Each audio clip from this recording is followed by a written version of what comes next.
Você passou a vida inteira ouvindo que o Brasil é o país mais gostoso do mundo para se viver. Brasileiros perceberam um aumento da criminalidade nas cidades onde moram. Que aqui tem saúde grátis, educação pública. Uma paciente foi chamada para uma consulta pelo SUS 11 anos depois de ter morrido. Que os Estados Unidos é um lugar frio, solitário, onde a pessoa quebra a perna e fica falida pro resto da vida. Em São Paulo, um homem morreu depois que um hospital particular se recusou a prestar atendimento. Se eu te disser que isso tudo é uma narrativa montada, que o cara que ganha salário mínimo na Flórida tá morando melhor que a classe média brasileira de São Paulo, que o brasileiro paga a saúde gratuita dele 3 vezes e ainda espera 2 anos para fazer uma cirurgia de catarata. Olha, hoje eu vou sentar com você e fazer a matemática que o Brasil não quer que você faça.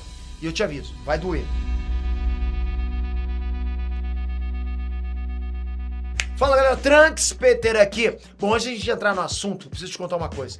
Eu moro nos Estados Unidos, né? Nesse momento eu tô no Brasil, mas eu moro nos Estados Unidos. Tenho um caso em Intergarden na Flórida, tenho um caso também em San Clemente, na Califórnia. Criei os meus 2 filhos nos Estados Unidos. Um deles está servindo na guarda costeira americana agora, ok? O outro construiu carreira como influenciador digital no Brasil, falando pra brasileiro mesmo. Então tá funcionando. Então eu não vou te falar do que eu ouvi dizer. Eu vou te falar do que eu vivo todo santo dia.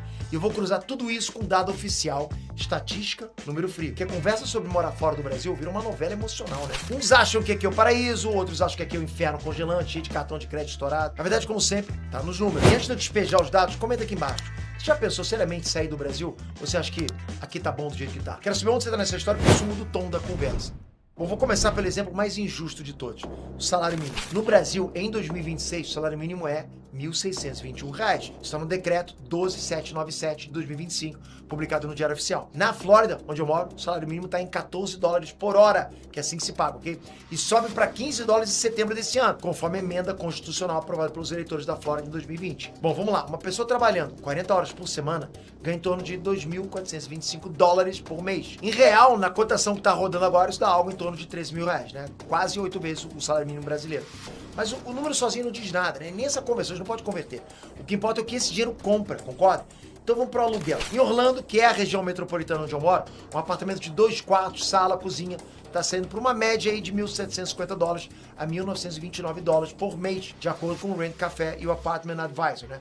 Dados de 2026. Mas olha, apartamento com academia, com piscina, com segurança, lavanderia dentro do condomínio. Em São Paulo, só para alugar uma kitnet, que é basicamente um cômodo único, com cozinha, o valor médio, segundo o 5º andar, é R$ 2.500. E isso é o aluguel sem condomínio, sem IPTU, sem luz, sem água. Presta atenção na matemática, ok? Na Flórida, o cara do salário mínimo ganha equivalente a R$13.000 e paga R$10.000 no apartamento de 2 quartos, mobiliado com tudo. Sobra dinheiro, né? Em São Paulo, o cara do salário mínimo, mesmo cara do salário mínimo, ele ganha R$ 1.621 e não consegue pagar nem a kitnet dos 1.500. Não sobra nada.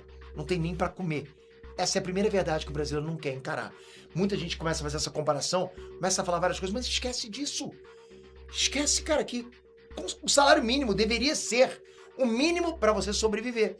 E o mínimo para sobreviver no Brasil não dá para sobreviver, ponto. O salário mínimo americano é moradia digna. O salário mínimo brasileiro não paga nenhum cômodo na periferia. Mas Petri e a saúde, né? Aqui o SUS é de graça? Para, vamos conversar.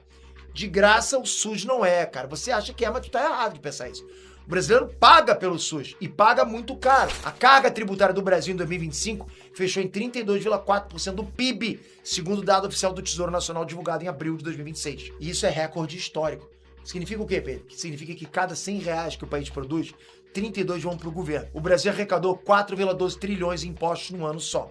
O trabalhador brasileiro trabalha praticamente metade do ano inteiro só para pagar imposto. Tu sabia dessa? E o que ele recebe em troca? Segundo o Conselho Federal de Medicina, existem pacientes na fila do SUS há mais de 10 anos esperando uma cirurgia eletiva. 10 anos, galera. A média de espera do ano passado, ok? Com dado do Ministério da Saúde obtido via Lei de Acesso à Informação, foi de 52 dias.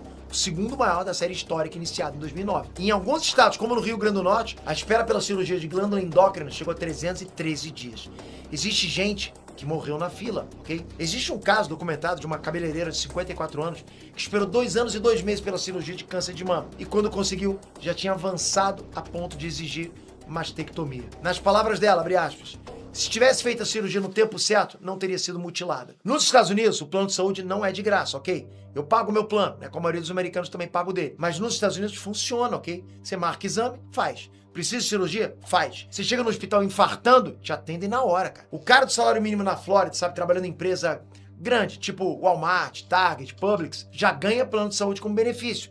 Desconta pouquíssima coisa do contra-cheque. Existem seguros subsidiados pelo governo para quem ganha pouco, pelo Obamacare. Existe Medicaid para quem está abaixo de certa renda. Ou seja, o pobre tem plano de saúde grátis. E para caso de emergência, nenhum hospital americano pode recusar atendimento por lei federal. Tu acha que tu vai chegar no hospital infartando os caras? Não, você não tem plano de saúde, não vai te atender. Compara a matemática de novo, ok? O brasileiro paga 32,4% do PIB em imposto. Espera 2 anos para cirurgia. E quando vai no pronto-socorro, encontra gente agonizando no corredor. O americano paga seguro-saúde, recebe um serviço que funciona e não perde metade do salário pro Estado.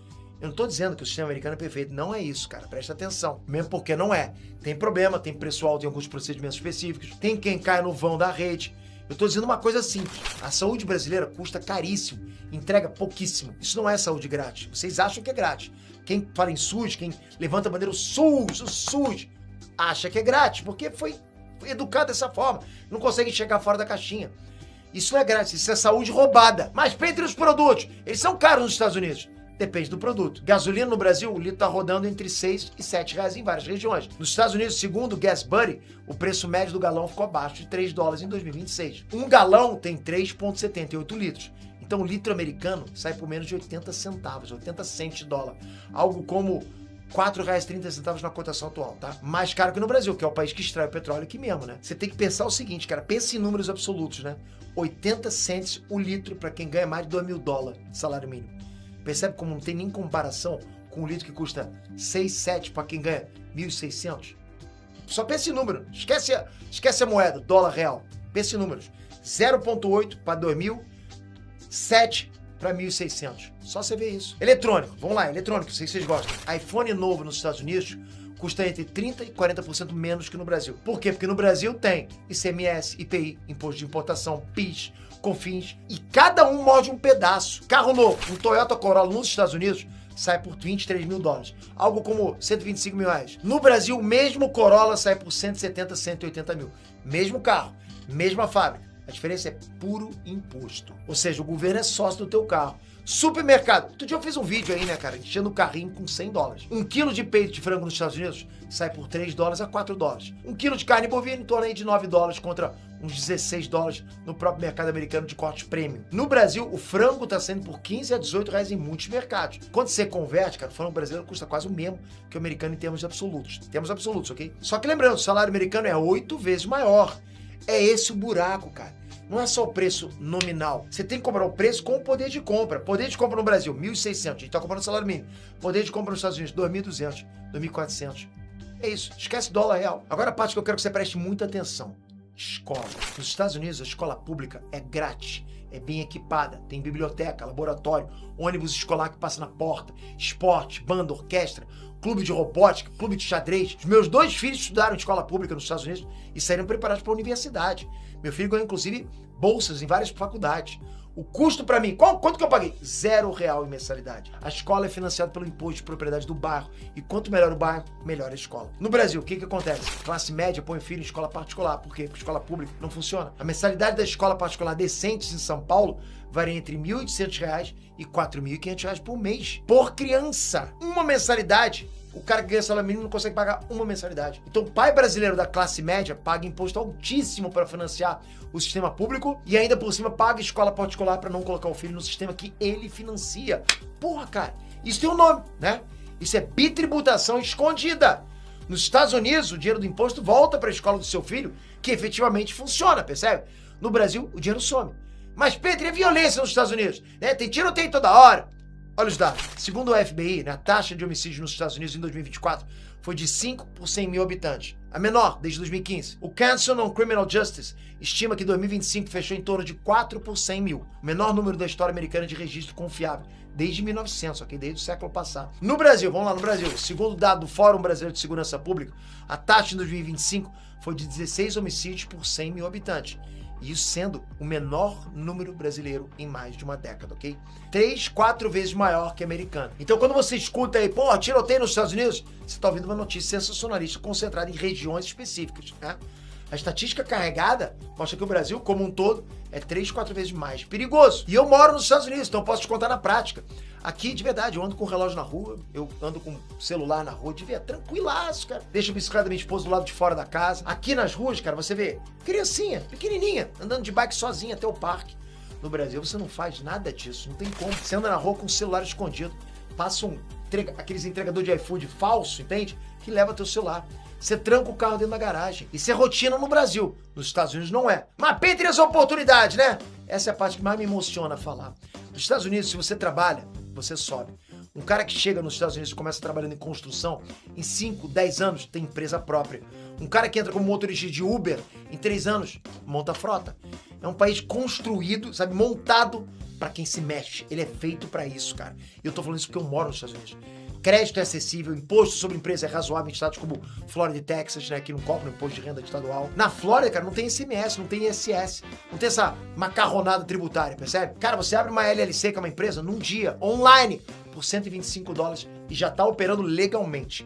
Eu construo um negócio online desde 1999. Eu já vi de tudo, cara, de tudo. Eu já quebrei, eu já escalei, eu já perdi dinheiro, eu já ganhei.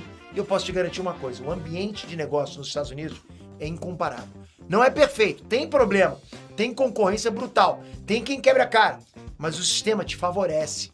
Nos Estados Unidos, empreender é regra, no Brasil, empreender é exceção. É uma guerra, sabe, contra o próprio sistema que deveria te ajudar a crescer. Eu agora preciso te falar uma coisa importante. Eu não tô aqui pra convencer você a sair do Brasil correndo, arrumar a mala e cair de paraquedas em Miami. Não, isso não funciona, isso dá errado. Eu vi gente demais fazer isso, quebrar a cara. Ir para os Estados Unidos de forma errada, sem visto, sem plano, sabe? Tentar recomeçar lavando prato em restaurante e depois chorar porque deixou a carreira para trás. Não é esse o caminho. O que eu tô dizendo é o seguinte, existe o caminho certo, de verdade. Tem gente que é engenheiro, dentista, médico, professor, publicitário, desenvolvedor, contador no Brasil e acha que para ir para os Estados Unidos tem que começar do absoluto zero. Oh, tem que lavar prato. Mentira! Existe visto de trabalho que reconhece a profissão brasileira. Existe caminho legal sim para você ir com a família inteira, legalmente, com documentos, sem pedir asilo, sem cruzar a fronteira. Mas para isso você precisa entender o sistema. E entender qual o caminho é o caminho para você, especificamente de acordo com a sua profissão e o seu perfil.